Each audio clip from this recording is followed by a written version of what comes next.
आज हम पढ़ेंगे कॉम्बिनेशन ऑफ कैपेसिटर्स। कैपेसिटर को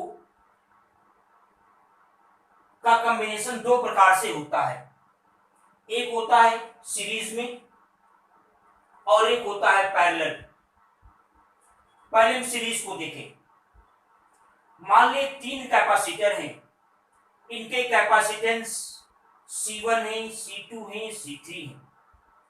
इनको हमने सीरीज में जोड़ रखा है। सीरीज में जोड़ रखने का मतलब ये होगा कि इसके यानी पहला वाला जो कैपेसिटर है, इसका जो सेकेंड वाला प्लेट है, ये दूसरे कैपेसिटर के पहले वाले प्लेट से, दूसरा कैपेसिटर का सेकेंड वाला जो प्लेट है वो तीसरे के पहले से, और जो तीसरा वाला प्लेट है इसको हमने अर्थ से टच करा दिया है। अब किसी सोर्स के द्वारा हम ए पर प्लस क्यू चार्ज दे रहे हैं। जैसे इस पर हम प्लस क्यू चार्ज देंगे, इंडक्शन के कारण इस कैपेसिटर का जो पहला कैपेसिटर है, इसके दूसरे प्लेट के अंदर वाले सरफेस पर माइनस क्यू चार्ज आएगा और आउटर वाले पर प्लस क्यू चार्ज आएगा। ये इससे कनेक्ट है तो ये प्लस क्यू चार्ज यहां ट्रांसफर हो जाएगा। अब फिर इंडक्शन के कारण इसके अंदर वाले पर माइनस क्यू चार्ज होगा, बाहर वाले पर प्लस क्यू होगा। अब ये प्लस क्यू फिर इस पर ट्रांसफर हो जाएगा, फिर इंडक्शन के कारण इसके अंदर वाले पर माइनस क्यू, बाहर वाले पर प्लस क्यू होगा। लेकिन चूंकि ये अर्थ से टच है तो यहां से फ्री इलेक्ट्रॉन निकलेंगे और इसके प्लस क्यू को कैंसिल कर देंगे। इस प्रकार से हमें देखते हैं कि सीरीज में भले ही सबका कैपेसिटेंस अलग अलग हो, लेकिन सब पर जो चार्ज होता है वो इक्वल ही होता है। तो जो हमने चार्ज क्यू दिया वही क्यू चार्ज सभी कैपेसिटर पर होगा। अब मान लें कि जो पहला वाला कैपेसिटर है, इनके प्लेटों के बीच का पोटेंशियल डिफरेंस V1 है, सेकंड वाले कैपेसिटर का V2 है, इसका V3 है। तो हमने फार्मूला पढ़ा है V बराबर Q/C। तो इस फार्मूले से पहले कैपेसिटर के प्लेटों के बीच का जो पोटेंशियल डिफरेंस होगा V1, वो V1 बराबर क्या होगा Q1 Q/C1। इसी प्रकार से V2 इक्वल टू क्या आएगा Q/C2। ऐसे V3 बराबर क्या आएगा Q/C3।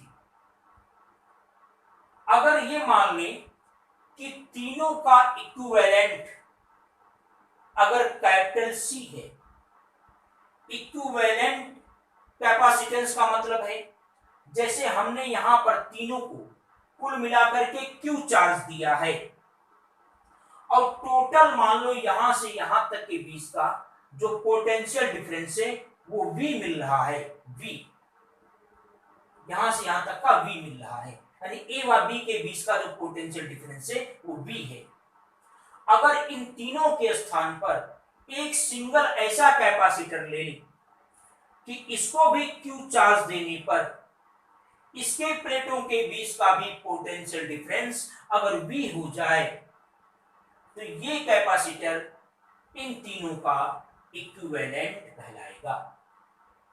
अब देखें A व B के बीच का पोटेंशियल डिफरेंस V है, तो V इक्वल टू क्या होगा V1 plus V2 plus V3। लाकर के वैल्यू पुट करें Q/C1 Q/C2 Q/C3। Equation first मान लें। इन तीनों का इक्विवेलेंट हमने C मान रखा है, तो उस कंडीशन में V इक्वल टू क्या होगा Q/C। इन दोनों को अगर हम कंपेयर कराएं तो कंपेयर कराने क्या मिलेगा Q/C equal to Q/C1 Q/C2 Q/C3। यहां हम Q कॉमन लेकर के हटा दें तो 1/c इक्वल टू क्या आएगा, 1/c1, 1/c2, 1/c3। ये हो गया सीरीज के लिए इक्विवेलेंट कैपेसिटेंस। अब देखें पैरेलल में अगर तीन कैपेसिटर पैरेलल में जोड़े गए हैं, पैरेलल का मतलब है इनके जो पहले प्लेट है उसको आप एक पॉइंट से जोड़ दें, जो सेकंड वाला प्लेट है उसको हम एक पॉइंट से जोड़ दें, तो ये पैरेलल कॉम्बिनेशन होगा।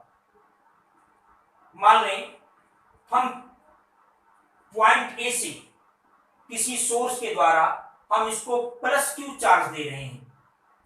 जैसे ही हम प्लस क्यू चार्ज देंगे, जो चार्ज है चूंकि सबका कैपेसिटेंस अलग अलग है, तो सब पर जो चार्ज का डिस्ट्रीब्यूशन होगा वो भी अलग अलग ही होगा। तो मान लें इस पर जो चार्ज है वो Q1 जा रहा है, तो इंडक्शन के कारण इसके अंदर वाले पर -Q1, बाहर वाले पर +Q1 होगा। फिर ये अर्थ से टच है, तो अर्थ से टच होने के कारण यहां से इलेक्ट्रॉन आएंगे, इस +Q1 को कैंसिल कर, इस तरह से यहाँ +Q1 -Q1। उसी प्रकार से इस दूसरे वाला जो कैपेसिटर है इस पर +Q2, यहाँ -Q2, इस पर +Q3, यहाँ -Q3। लेकिन ये जो Q1, Q2 और Q3 है, इन तीनों का जो सम होगा वो Q के इक्वल होगा, क्योंकि यही Q चार्ज तीनों में डिस्ट्रीब्यूट हुआ है। तो Q इज इक्वल टू क्या आएगा, Q1 plus Q2 plus Q3।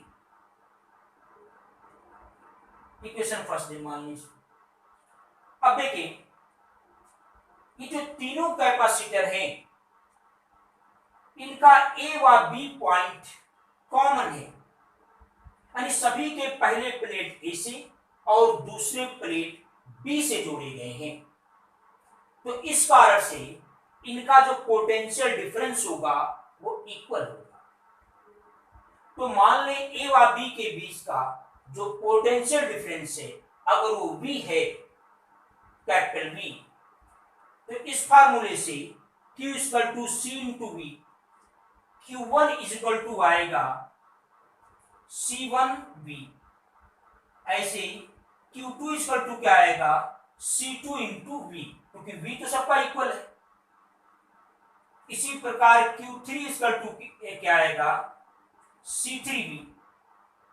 अब ये वैल्यू ला करके हम इक्वेशन 1 में पुट कर दें तो क्या आएगा, देखें Q इक्वल टू Q1 की वैल्यू C1V, Q2 की वैल्यू रखेंगे C2V प्लस ऐसे हो जाएगा C3V। हम V को कॉमन ले लें